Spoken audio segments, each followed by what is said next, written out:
Let's have a little fun today. So it's been a little bit since we've done a research video, and I think the last research video had to do with lamp finials.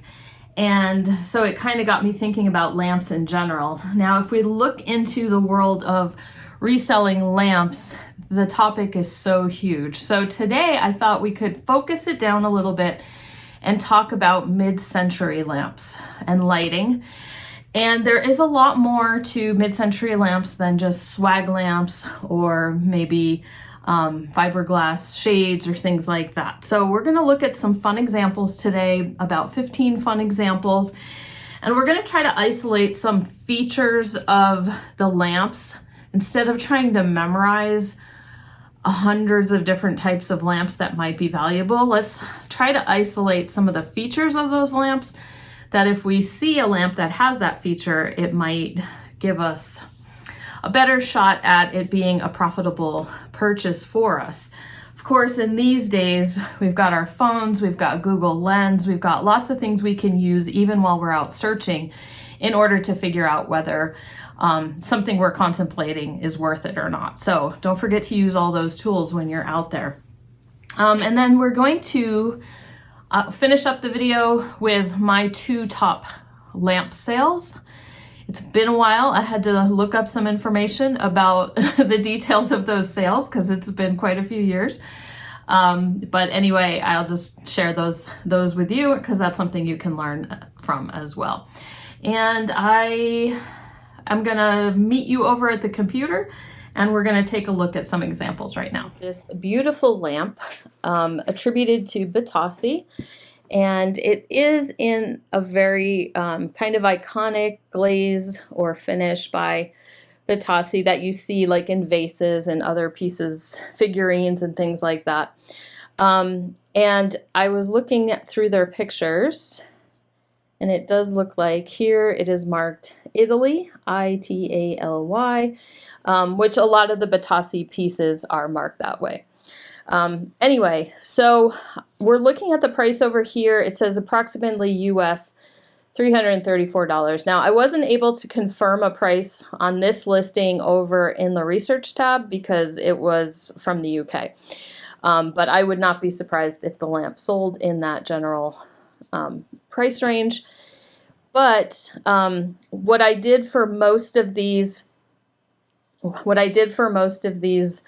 listings that I'm showing you today is I did go confirm what the actual selling price was over in the research tab, because eBay sometimes shows you the price. Sometimes if it was an offer accepted or countered or extended or anything like that, it might not show the actual price it sold for, whereas the research tab does. Okay, so that is a name to kind of keep out for. Italian pottery in this like beautiful color. Of course, Bitossi lamps can be in other colors as well, so maybe just play around doing your research, looking at those things. Okay, so next up is, here, let me scroll that down so you can see it. Anyway, we have this vintage lamp. Now, this is I'm not going to say artist because the name attributed with this is the name. It's a combination of 2 people's names, but we're going to talk about that in a second. But I have sold sculptures and wall hangings and things like that that actually do sell really well by this company. But I don't think I actually realized that they also made lamps. Now, it totally makes sense because they had tabletop sculptures and things like that they sold. But anyway, isn't this amazing? Look at the sea urchin like shades. Like, this is really cool. I think it's burl wood, it says. And the actual selling price of this was $1,000, which is not bad. That would be an interesting thing to ship, but to each their own.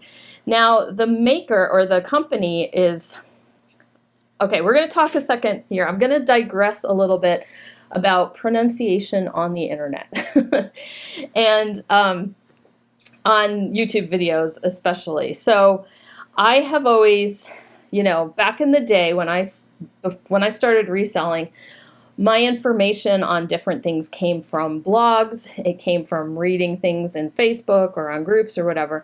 And a lot of times you don't hear certain names pronounced out loud.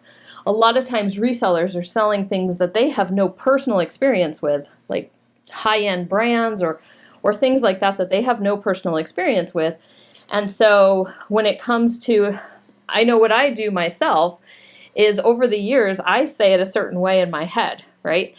And that's usually what comes out in a YouTube video, even if someone has corrected me along the way. So I do apologize anytime I've mispronounced anything, but just to kind of give you a little insight as to why that happens sometimes, and realize that resellers can't know everything about everything, despite our claims.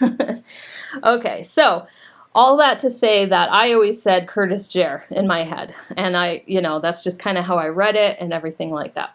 But as I was researching this, I saw it written, and this could, take all this with a grain of salt, but I kept seeing it, if you look here, I kept seeing it Curtis with the last name with the accent on the E, and I know enough from my high school French that an accent on the E is going to change the pronunciation of that. And so they, according to First Dibs, it's Curtis Jere.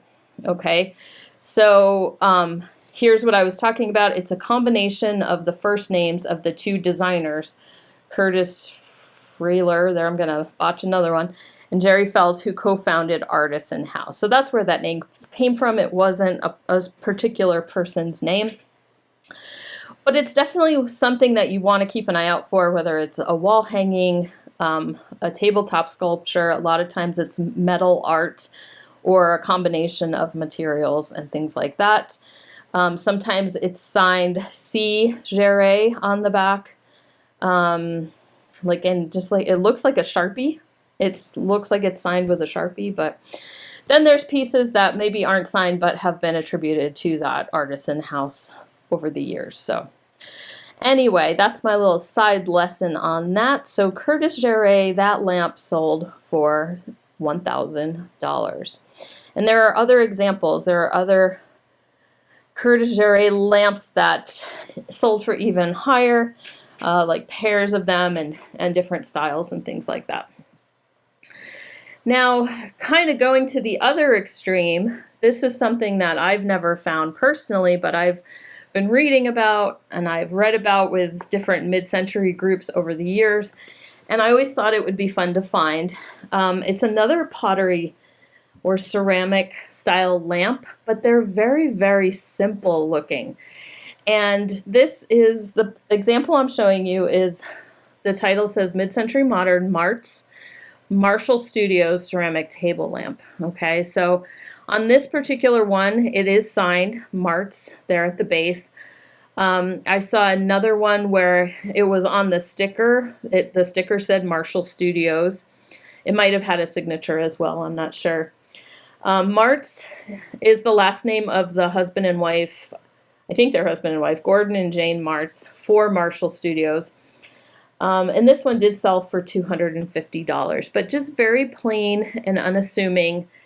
And so I thought I'd show you some other examples so you can kind of get an idea and see kind of how basic these are, and something maybe that you could easily walk past at an estate sale or a yard sale or something like that. So just kind of file that away in that reselling Rolodex that you have. Okay.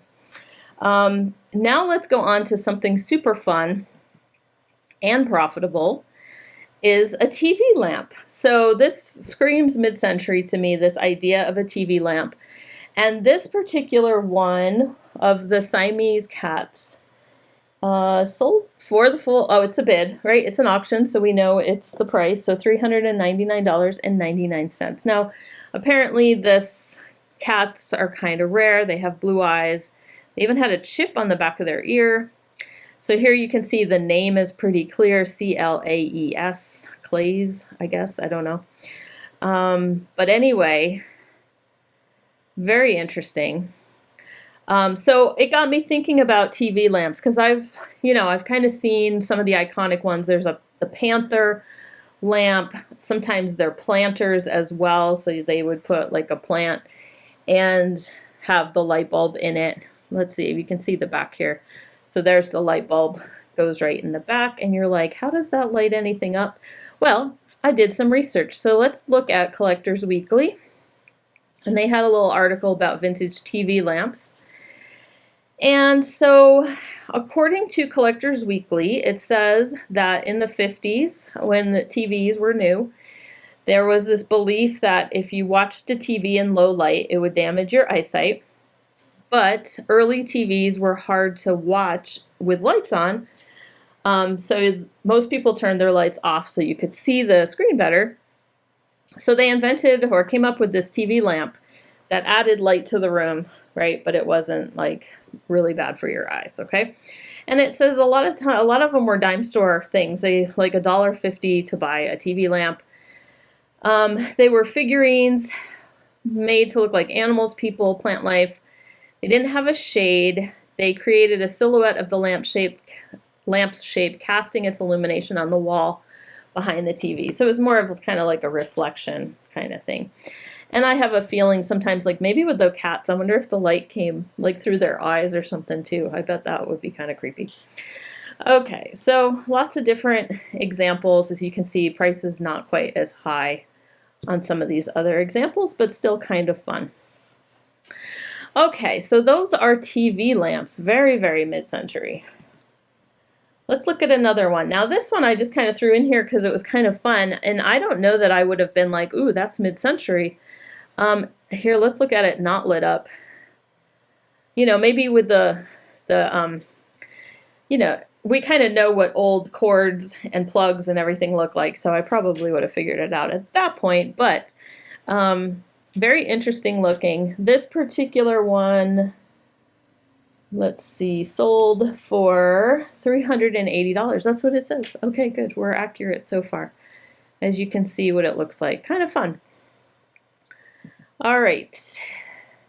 Now, depending on how ambitious you are with your shipping, or if you would like to just do local pickup or something like that, we have these eyeball lamps or orb lamps, and these can be really popular. This particular set sold for $330. So yeah, I'm not sure that I would tackle that. I don't have the greatest local market for mid-century stuff. Montana, I can actually find mid-century stuff pretty easily because I don't have the competition that I did near Seattle. So people do get rid of things pretty easily, and at kind of lower prices because it's just grandma's stuff or whatever. But trying to like flip it and then sell it to somebody, it's a little bit harder to find a market for that type of furniture here. But if you could sell it further away, if you can ship or something like that, you can probably, you know, do a pretty good market for these. Okay, so another kind of classic mid-century look are the tension pole lamps. And this particular lamp that we're looking at right here, I actually have the same exact lamp in my living room, which you may have remember seeing in the background of some of my videos. I'll put a picture or a video up here. When I'm upstairs in the living room, it's in the corner. It's identical to this. Now this one, it says was rewired. It tells you to read it, and it looks like, according to the research tab, it sold for $400. So not bad, and I might sell mine eventually. Here, let me get a better picture, better view of it. Mine works great, so you know, I don't use it a ton because it is kind of hard to access where I have it.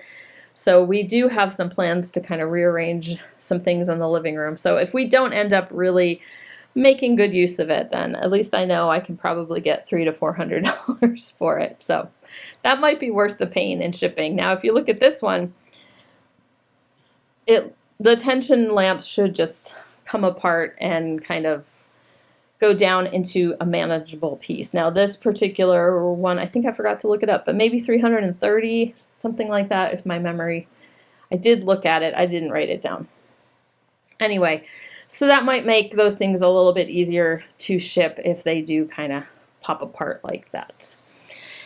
And then you just have to be careful of the shades. Yikes. Glad I have Mr. Pish Posh to handle such things for me. Next up, anything atomic. So we were talking about looking for different features or things that we can isolate, that if you see something like this, a ceiling lamp fixture, I've seen other examples, anything that looks so atomic, it's got starbursts, it's got anything like that is going to add a premium.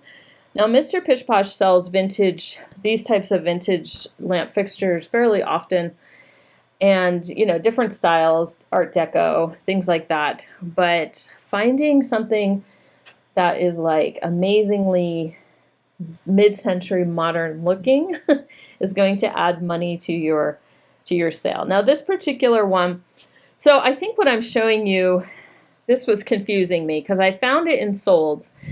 And it was in Solds for $350.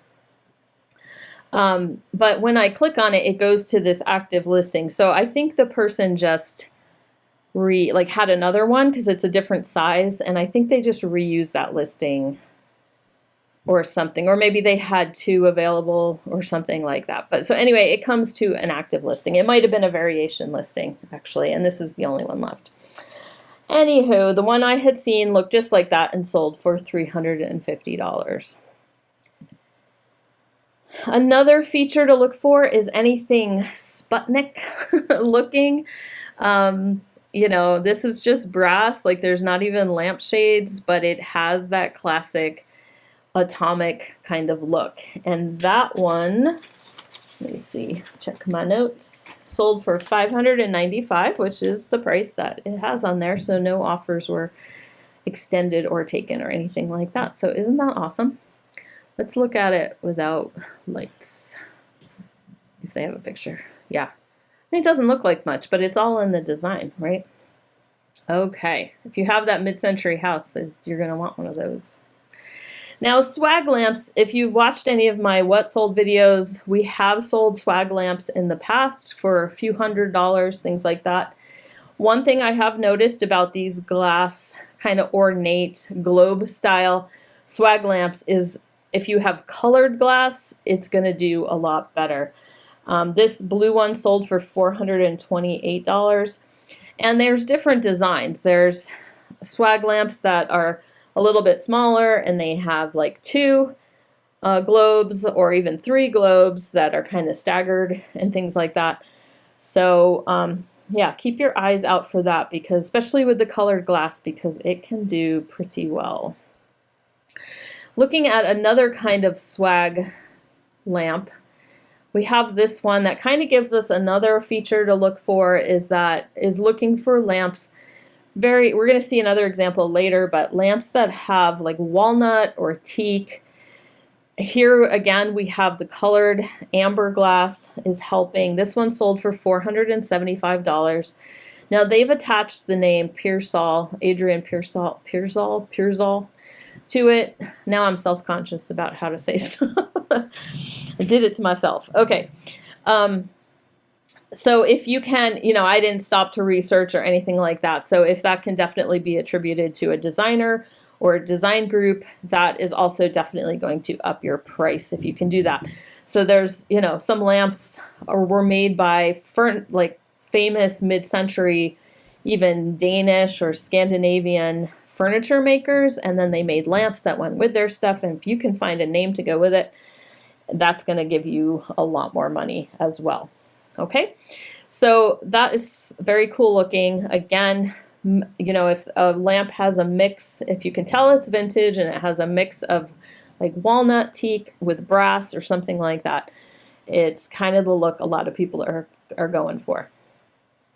Now, if you're super brave about shipping, you can sell one of these Goddess Oil Rain hanging lamps. This one's a hanging one. There are tabletop versions as well.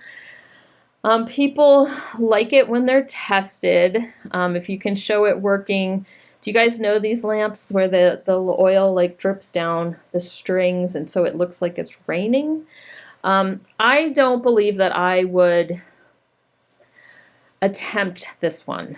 Like, I don't feel like wanting to test it by putting the oil in it. Like, I don't, because then I think you have to clean it all out before you ship it. Anyway, so if I found one, I maybe would sell it just for parts, like sell it as is. I don't know. I'm like a lazy reseller, so it's up to you what you guys want to do. But anyway, this one sold for $550. And anyway, I've seen over the years, I've seen different resellers find these and be brave enough to deal with them, and I'm happy for them. Okay, next one up. Just a very iconic mid-century look. The mid-century pink is so, popular.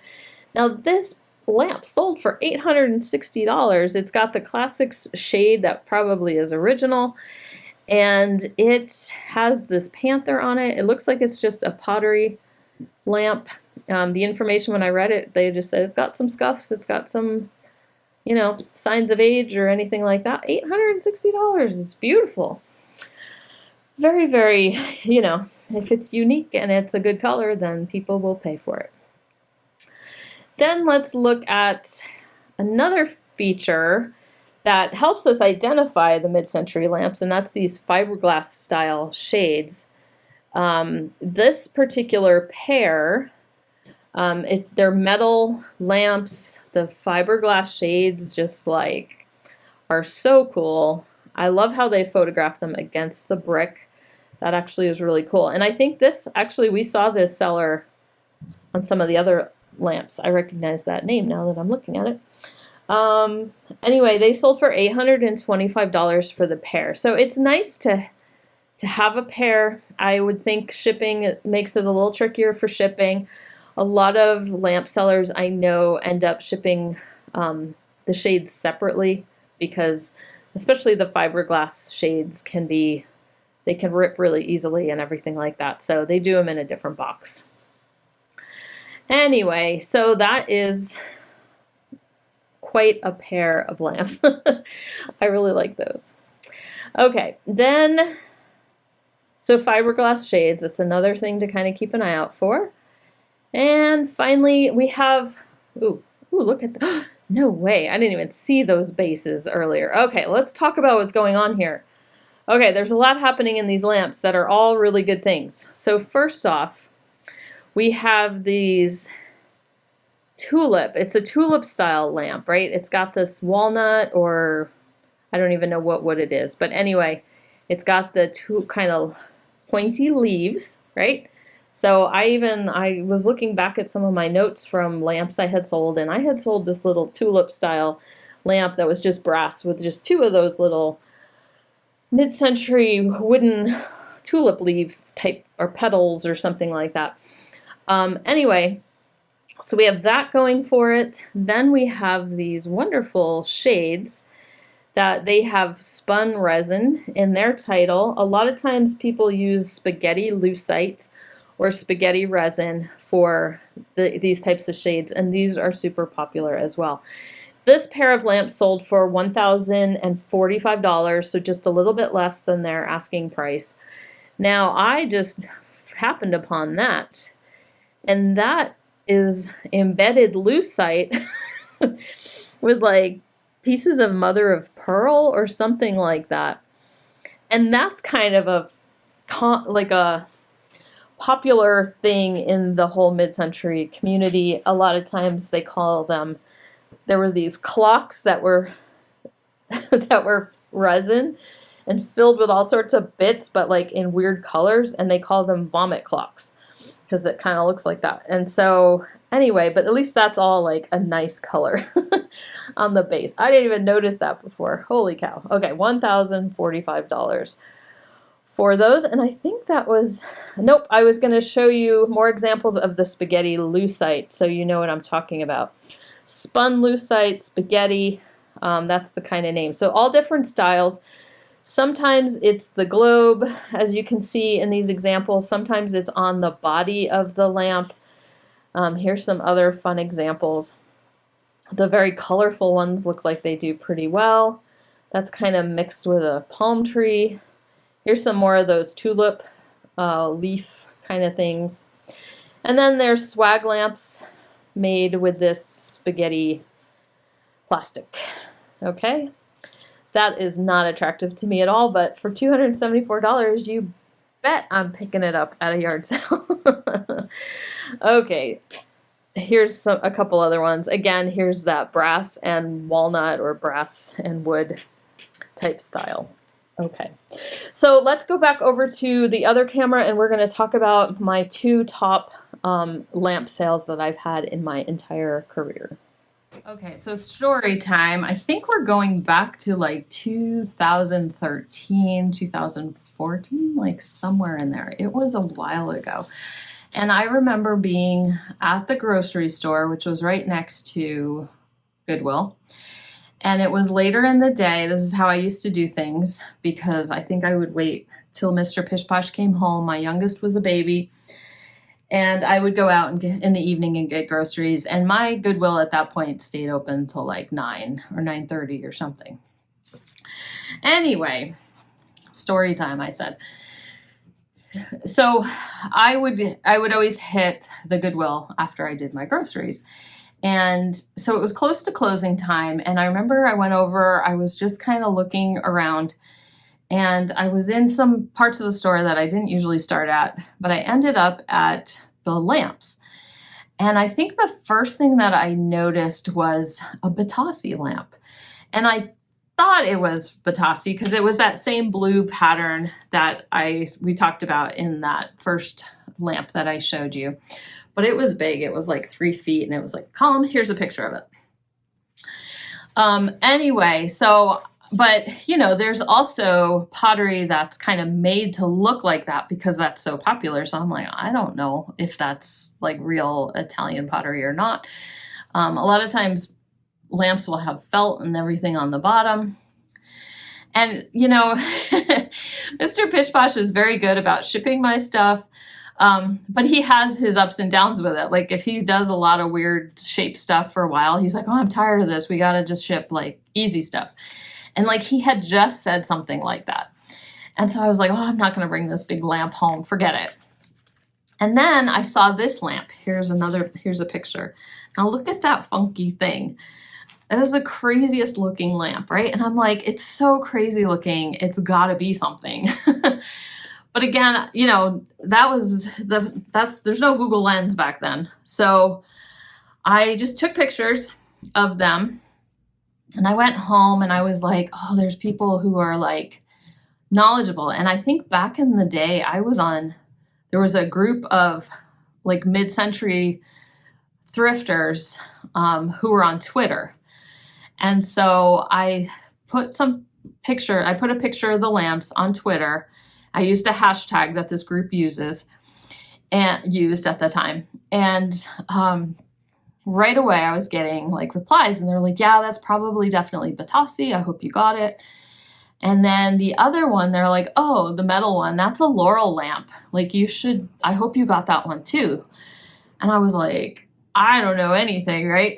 And so I went and started researching Laurel lamps and I was like, holy cow.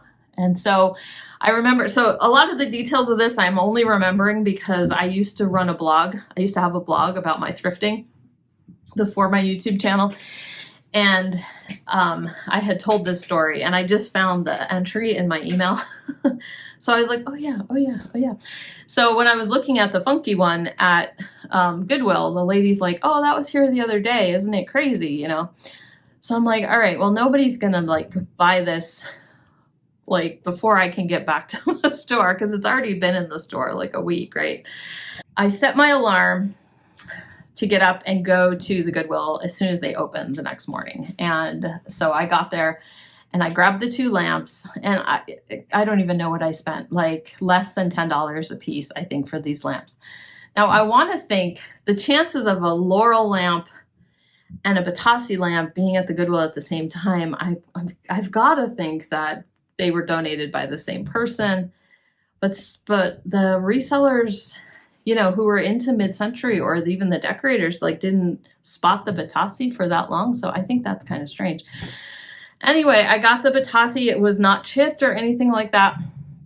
And let me see, I was looking up the prices. So the Bitossi sold for $335. I really don't remember Mr. Pish Posh packaging that and shipping it, because that's pottery. That's a hard one. That would be hard to package up, but he did it. And the Laurel lamp sold for $395.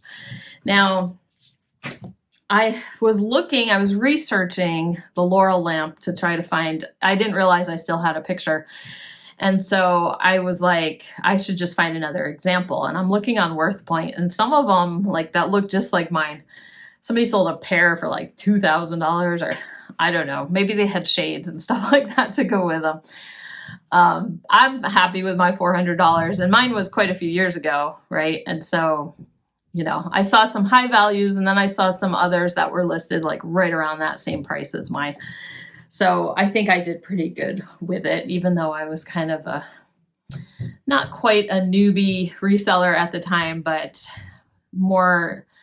probably less experience in trying out those things. So I was glad I had that resource of asking other experts and other collectors, you know, what exactly is this that I'm looking at? Okay, so those are my stories of my 2 top lamps. I've kept my eyes open for a Laurel lamp, and that's what I was going to say. That's your homework. Look up Laurel lamps, mid-century Laurel lamp, and just look at the different examples of them, because some of them are worth quite a bit of money, and I don't want you walking past that at an estate sale. Okay, hope you guys had fun. I did. I love mid-century stuff, and so I will talk to you later on.